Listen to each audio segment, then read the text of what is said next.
Okay, so we've just done a whole bunch of feather and wedging, splitting up pieces of granite, and I wanted to talk a little bit about cleaning up the edges with a variety of tools. And one of the things that a lot of people get confused about is the difference between a blunt edge tool like this hammer set and this mason's chipper. They're both a fairly blunt edged tool, and a fine pointed tool like a tracing chisel and stone buster. And these blunt edge tools are much better when you're trimming at edges because they drive the crack down as opposed to spalling off a little tip. So on this end of the granite, we've got some drill holes from the quarry that most people wouldn't find being very aesthetically pleasing. So using this hammer set, we can tilt it just subtly out so it's hitting on just the inward corner of it. And using another stone buster. And what this will do is drive the crack deeper down, so we'll get off a much bigger chunk like that. There we go. Flip that over. So we got rid of just about all of that drill hole very, very quickly using this hammer set. This is a fairly specialized tool, particularly for trimming granite and granite-like stones, but it does that so well, it's worth having in the toolbox.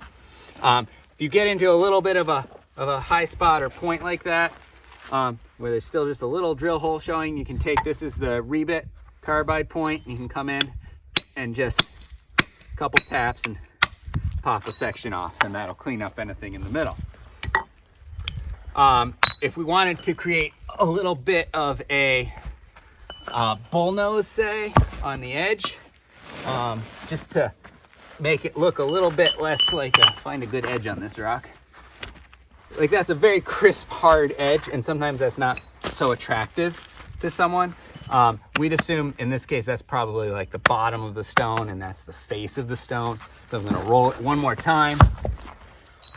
You could also use the hammer set for this, but this is the mason's chipper. You can go along and just flake that. And it just softens the edge a little bit. It helps that to look a little bit more natural, a little bit tumbled.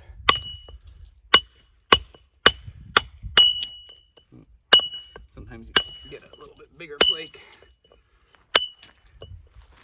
So again, that's just a nice way of just cleaning up the edge a little bit, making it look a little more natural. In New England, historically, it's very common to leave the drill holes.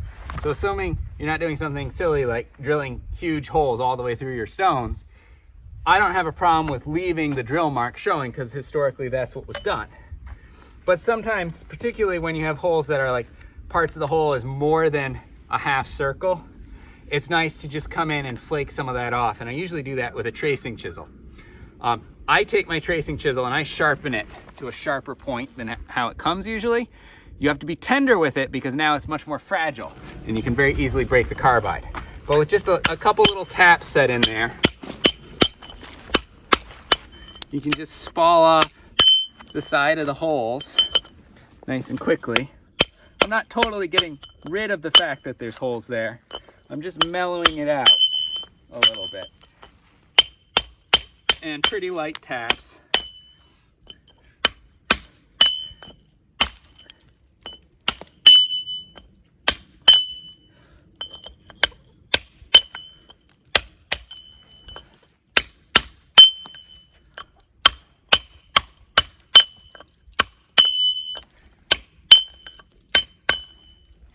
And I might just come into the bottom there. You never want to use a corner of a tracing chisel, but I can come in with a rebit point here. You could also use a Trowel and Holden bull point. It's the same tool basically. Flake that off. And I haven't gotten rid of the drill marks there, but it's just mellowed and softened them out. And a lot of people find that a little bit more acceptable. If you're in somewhere other than New England, or places where the drill marks are not traditionally left on that same rock, I'd go back to using this hammer set. That's not the hammer set. Wrong tool. Here we go. Hammer set with the square tip, set back about 3/4 of an inch from the face.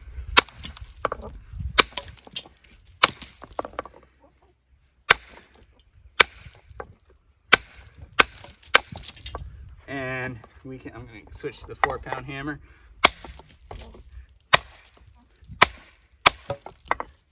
You can just kind of really move that one's not being cooperative. Flake that right off.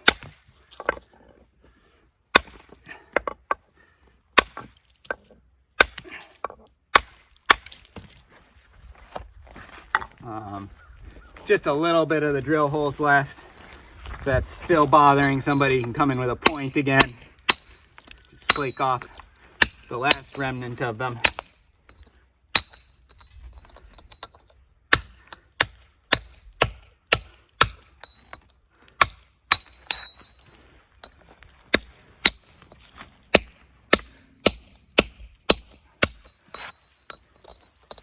We'll leave a little bit of tool mark.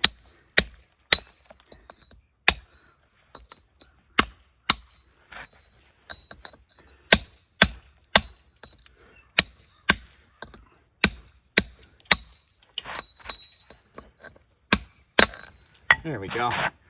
Pretty quickly there, pretty much erased any of those drill holes. So if drill holes aren't your thing, it's pretty quick to get rid of them.